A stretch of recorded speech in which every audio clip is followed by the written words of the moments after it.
ఈ రాత్రి ఈ రీతిగా మీ సన్నిధిలో మేమందరం కూడుకుంటాం.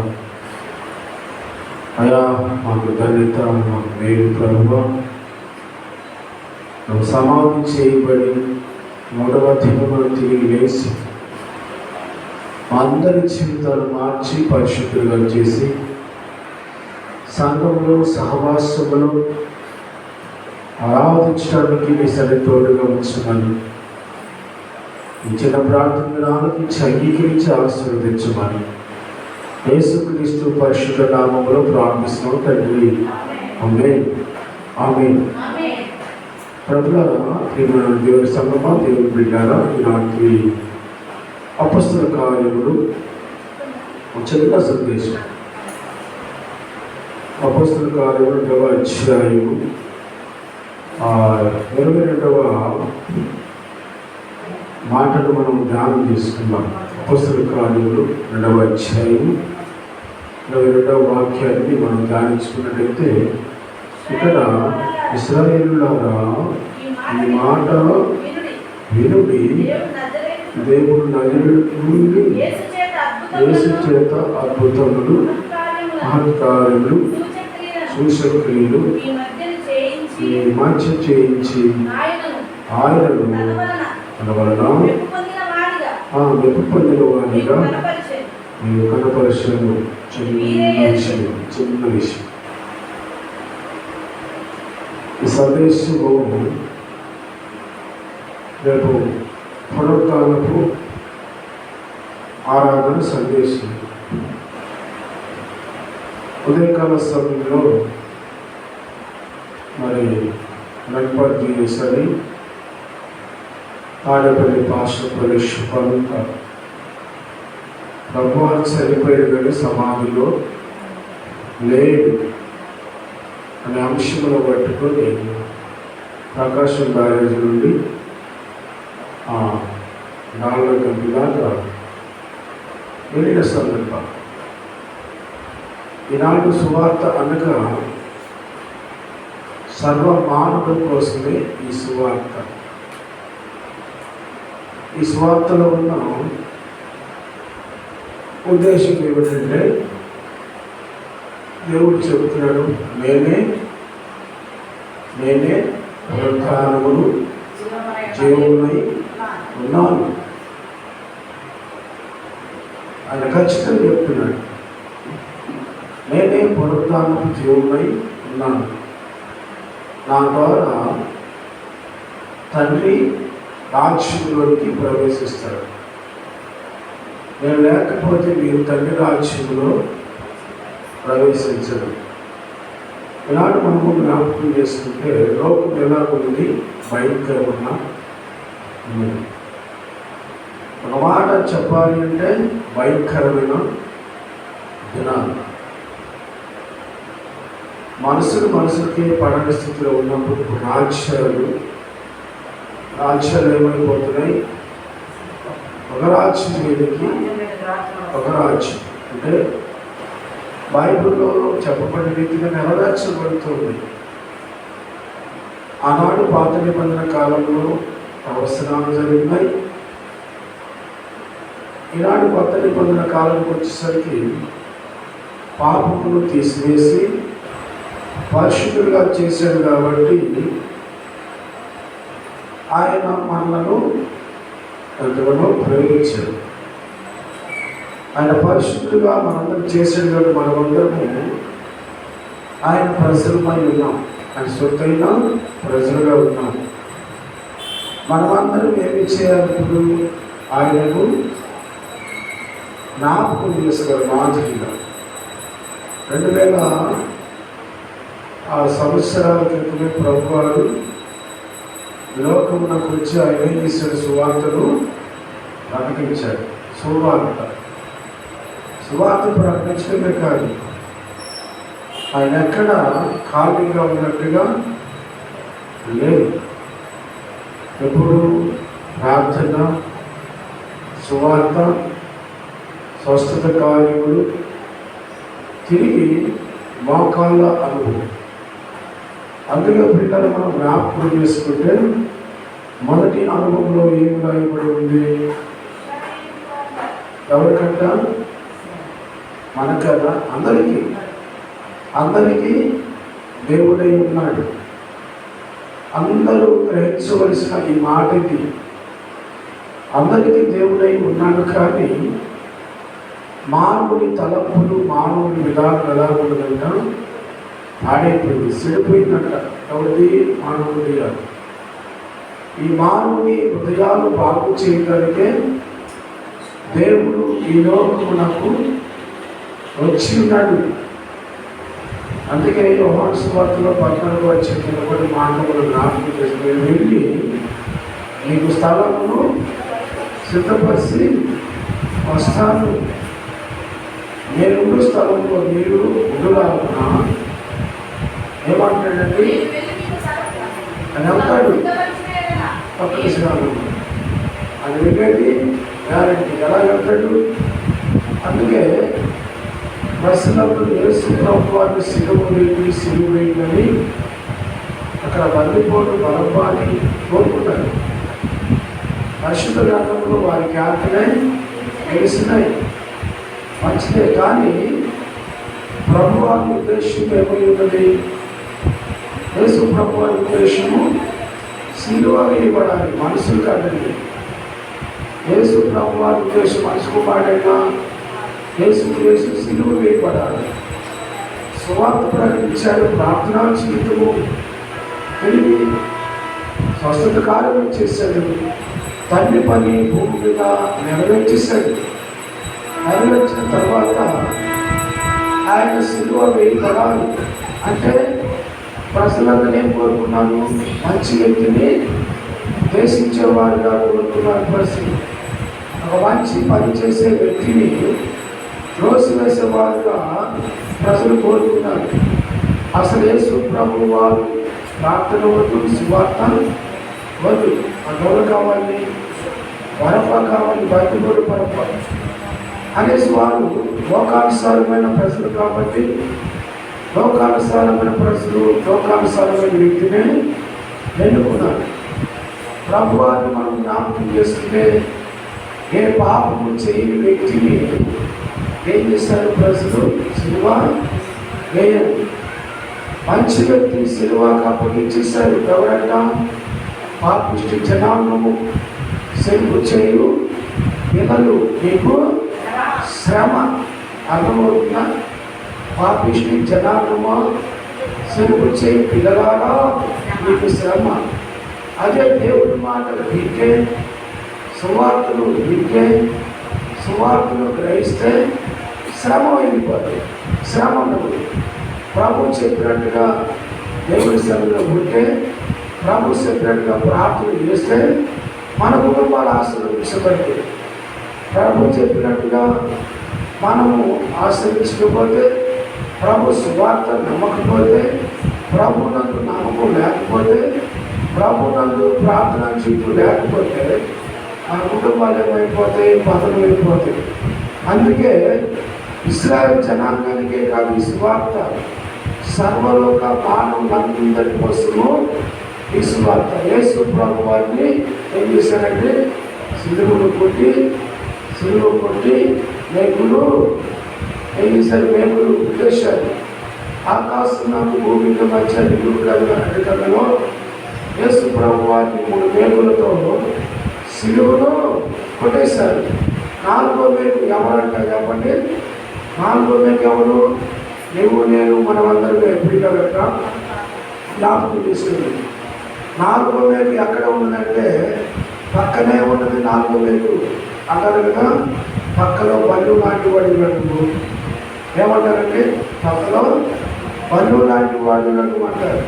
అదే రీతిగా నిలువ కమ్మి అడ్డు కమ్మిలో అది వచ్చి 2 చేతులు విసులు కనపడుతున్నాయి. ఆ కాళ్ళకి ఒకే ఒక మేక కనపడి 3 మేకులు. 4వ మేకు ఎవరంట? నీవే నేనే, మనందరం పిల్లట. 4వ మేకు పక్కలో బల్లులాగా వేసి ప్రభు వారికి ఎన్ని సంవత్సరాలు పొరపాటు చేసి, ఎన్ని సంవత్సరాలు తప్పితం చేసి, ఎన్ని సంవత్సరాలు దోసుకొని, ఎన్ని సంవత్సరాలు దొంగతనం చేసి, ఎన్ని సంవత్సరాలు విషాదం చేసిన ఏమవుతుంది? ప్రభు వారు క్షమిస్తూనే ఉన్నాడు. కారణం ఏమిటి? ఎందుకు క్షమిస్తున్నాడంటే ఆయన క్షమాపణ ఉన్నది, ఆయనలో ప్రేమ ఉన్నది, ఆయనలో దేవుడికి మంచి గుణం ఉన్నది, మంచి లక్షణాలు ఉన్నవి. అందుకే పిల్లలు దేవుడు మనకి చెప్పి ఆయన దేవుడై ఉన్నాడు, మనమందరం మనుషులమై ఉన్నాం. ఈ మనిషిని మనిషిగా జీవించడానికి, బ్రతకడానికి, మనిషిగా ఉండడానికి లోకంలో మనందరి కోసం ఆయన చేశాడు, ప్రాణత్యాగం చేశాడు. 4వ శిలువని మార్చడానికి అందులో 3 రేపులు మంచిగా ప్రభువారు నువ్వు కొట్టినప్పుడు క్షమించాడు, తిట్టినప్పుడు క్షమించాడు, దూషించినప్పుడు క్షమించాడు. కానీ 4వ రేపు ఇప్పుడు పాపంతో పడ్డావా మార్చబడ్డానికి ఆయన శిలువ, నీ జీవితాన్ని మార్చడానికి ఆయన శిలువ. రెండవది మన జ్ఞాపకంలో ప్రార్థన చేసుకుంటుండే పరిశుద్ధ గ్రంథంలో ఒక మాట జ్ఞాపకం చేసుకున్నాం. అపొస్తలుల కార్యములు 2వ అధ్యాయం 4వ వాక్యం 10వ వాక్యం జ్ఞాపకం చేసుకుంటే అక్కడేమో రాయబడి ఉన్నాడు, అందరూ పరిశుద్ధాత్మతో నిండిన వారై ఆత్మ వారిని ఎందుకంటే వాక్శక్తి అనుగ్రహించిన కొలది అన్య భాషలతో వారి అసలు మాట్లాడి సాగుతున్నారు. సోదరు చెప్పండి గట్టిగా. ఏసుతండి వాక్ శక్తి. ఏ భాషతో మాట్లాడిస్తున్నారు? ప్రవచనాలు, ప్రార్థనా జీవితము. తర్వాత అన్ని భాషలతో మాట్లాడుతూ ప్రారంభించారు. ఒకసారి మనం జ్ఞాపకం చేసుకుంటే అట్టిగా మాట కూడా మనం జ్ఞాపకం చేసినప్పుడు ఆ కాలంలో ఆకాశం కింద నుండి ప్రతి జన్మలో నుండి వచ్చిన భక్తిగా యూదులు యెరూషలేములో కాపురము ఈ శబ్దము కలుగుగా జనులు గుంపులుగా కూడి వచ్చి ఆ ప్రతి మనుషులను ఏం చేశారంటే ప్రతి మనిషి ఏం చేశాడు? తన స్వభాషలతో మాట్లాడుచు ఏం చేశారంటే కలవరు. నిజమే. యేసు ప్రభు వారిని పుట్టిన సందర్భంలో ఒక వ్యక్తి కలవరం వచ్చింది. ఎవరికైనా అయినా కలవరం వచ్చింది. ఎవరికి యెరూషలేమంత కలవరంతో నింపబడింది. ఎవరైనా చెప్పండి. దూతలు ఏం చేశారు? ఆరాధించడానికి వచ్చే సందర్భంలో నక్షత్రము చూపించింది. ఎవరికి? నక్షత్రం చూపించింది, జ్ఞానులు చూపించింది, వరులు కూడా చూపించింది. పిల్లరా మనం జ్ఞాపకం చేసుకుంటే తూర్పు దేశం నుండి వారు ఏం చేశారు? జ్ఞానులు ఎవరిని ఆరాధించడానికి వచ్చారు? ఎవరిని ఆరాధించడానికి వచ్చారు? యేసు ప్రభు వారిని ఆరాధించడానికి వచ్చారు. గొల్లలు ఎవరిని ఆరాధించడానికి వచ్చారు?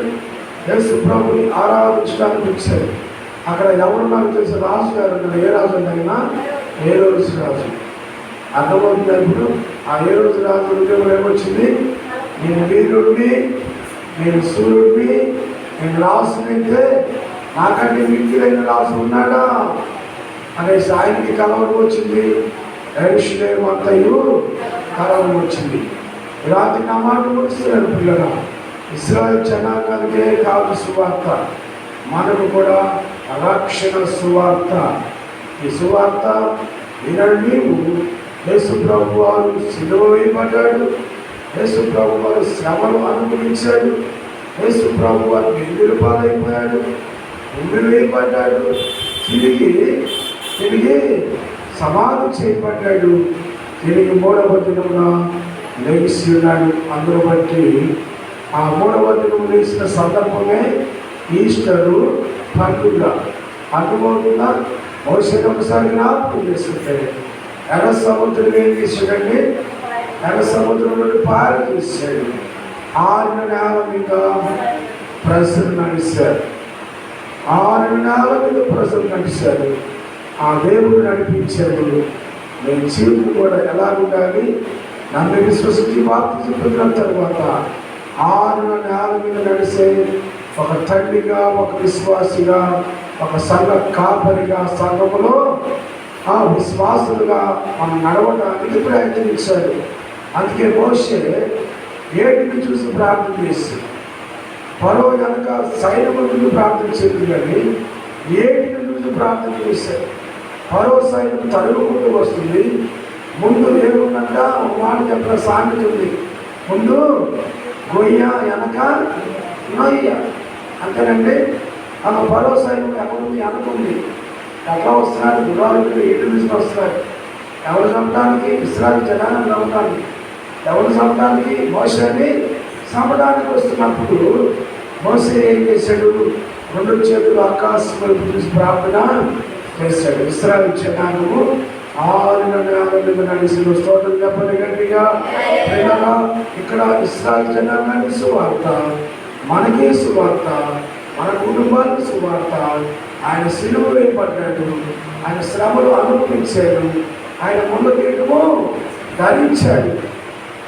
ముళ్ళ కిరీటం నొక్కేశారండి, పొడి చేశారండి, ఇష్టానుసారంగా గుర్తేశారండి. అయినా సరే ఆయన ఎంత క్షమించాడు. ఒక పక్క బాధలు, ఒక పక్క ఓర్పులు, ఒక పక్క సహనములు ఉండి ఏం చేశాడు? ప్రేమించాడు. అలాంటి ప్రేమ మన జీవితంలో నెరవేర్చబడును కాక. ఆ ప్రేమ జీవితాన్ని మనకు ఉండాలి. ఆ ప్రేమ లేకపోతే బయట పట్టుకున్నా, సువార్త ప్రకటించినా, ఎంతంత కాలు ఇచ్చినా, కొనుగోలుచుకున్నా, దశం భాగం ఇచ్చిన ప్రయోజనం లేదే. నేను యేసు ప్రభు వారు సిలువలో ప్రేమను చాటాడు. నువ్వు నేను మనమందరికీ కూడా ప్రేమను చాటుదాము. ఇశ్రాయేలు జనాంగానికి గల సువార్త, మనం కూడా సువార్తను నమ్మాలి. సిలువ వేయబడిన యేసు ప్రభు వారు ఇక సమాధిలో లేడు. ఆయన లేచాడు. ఆయన కాళ్ళు చేతులు ఏమైపోయినాయండి? వినవబడలేదు. స్తోత్రం చెప్పండి గట్టిగా. ఎవరిని ఆరాధిస్తున్నాం చెప్పండి? లేచిన యేసు ప్రభుని ఆరాధిస్తున్నాం. మనిషికి మన యేసుని మనము ఆరాధిస్తున్నాం.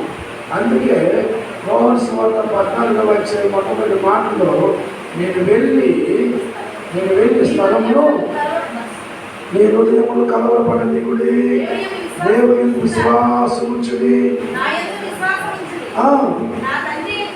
తండ్రి అనేకమైన నివాసములు కలవు, లేని ఎడల నీతో చెప్పుదును, నీకు స్థలము సిద్ధపరిచి వెళ్ళుచున్నాను.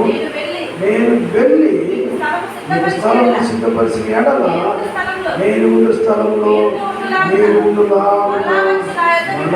వచ్చి నా యొక్క నేను మిమ్మల్ని తీసుకుని వెళ్తాను. స్తోత్రం చెప్పండి. యేసు వచ్చుచున్నాడు,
కాబట్టి మీరందరూ జ్ఞాపకం చేయండి. మళ్ళా అమరావతి నగరంలో ఉంది కాబట్టి అడిగిపోతాం. చిన్న ప్రాంతంలో పరిశుద్ధుడా మా తండ్రి కొన్నా అలా మీరు ఇచ్చిన రక్షణ బట్టి, సువార్తను బట్టి, మార్పును బట్టి, మారు మనసును బట్టి అలా సత్యమైన దేవుడు మేము ఆరాధిస్తున్నామని మా హృదయాల్లో ఒక అద్భుతమైన సంతోషం, నెమ్మది, సమాధానం కలిగించిన తండ్రి కొన్నాను. ఆనాడు తండ్రి శిలువను మోసి శ్రమలను అనుభవించి అయా ఆ 3 బ్రేకుల మధ్య ప్రాణాన్ని కోల్పోయి తిరిగి ఆయన సమాధి చేయబడి తిరిగి వేసి తిరిగి క్రీస్తుగా రావడానికి సిద్ధంగా ఉన్న పూజ చేస్తున్నాను. నాకు శాశ్వతమైన లోకము కాదు కలిగిన బ్రతికిన కాలం అంతట్లో ప్రభువ నీ వైపు చూస్తూ నీ సన్నిధిలో అయా స్థుతించి వెంబడించే మహాకృపణ దయచేయమని యేసు క్రీస్తు పరిశుద్ధ నామములో స్తుతించి ప్రార్థిస్తున్నాం తండ్రి. ఆమేన్, ఆమేన్, ఆమేన్. దయచేసి గమనించండి, ఒక్కొక్కరుగా రోజు శనివారం జ్ఞాపకం ఉంది కాబట్టి అందరూ మరి ప్రార్థన చేయవలసిందిగా ప్రభుపేట చేయని ప్రార్థన